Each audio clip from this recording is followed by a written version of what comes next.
Hi everyone, I welcome you all to my channel again. This is Dr.M over here. The content I chose for today is a very regular hit these days, but many people, especially parents and children, are quite unaccustomed to virtual autism.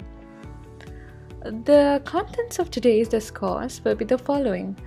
I will elaborate autism by defining it, discussing its possible etiologies, and getting y'all aware with its signs and symptoms, followed by the diagnosis and treatment. The second part of this presentation will define and introduce the term virtual autism, of which not many people are aware of, which will then be talked about with a relevance to gadgets. Then I finally will propose ways to unplug your children from the screen. So let's get this counseling started. Autism Spectrum Disorder, or ASD, is a spectral disorder of the neurological development of an individual, which mainly affects its communication skills and its behavior.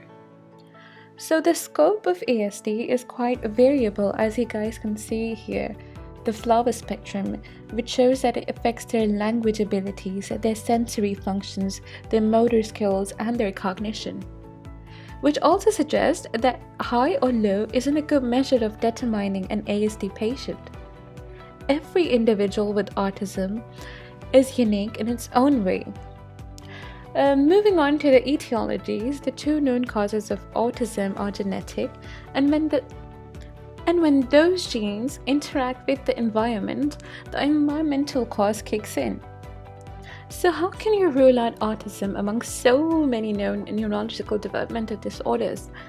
So, children with autism usually are very hyperactive. They have problems communicating or maintaining a stable conversation, which also includes avoiding eye contact.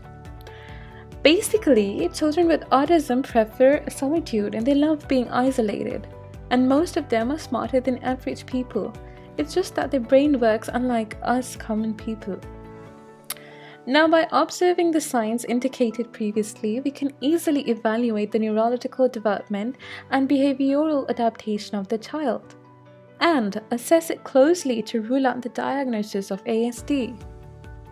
Now, the treatment includes behavioral and educational therapy and certain medications if required, if they're actually necessary.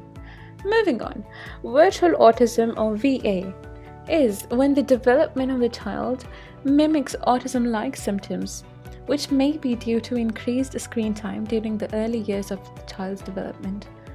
This may also be due to attention deficit by the guardian or the parents, which will in turn lead to impaired learning and poor cognition.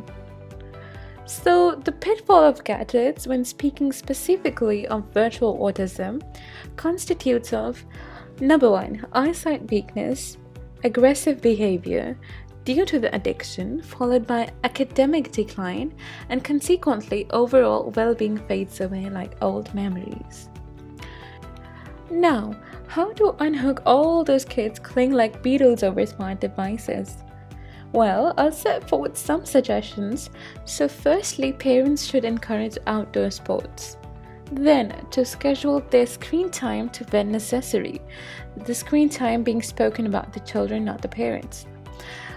This will be possible if adequate attention is paid to them by their parents, followed by a good communication with each other between the parent and the child or the child's friends. Lastly, engaging the child in household chores will draw their focus out of the use of devices. So now, to conclude, let's sum up all of this by laying out some terms in a specific order, which suggests that a virtuous reality follows a vibrant life, which ends in a more vigilant being. Not the virtual reality. You just need to go for the virtuous reality. So thank you for your concern about autism and virtual autism. I'll see you all in my next video. Have a good day.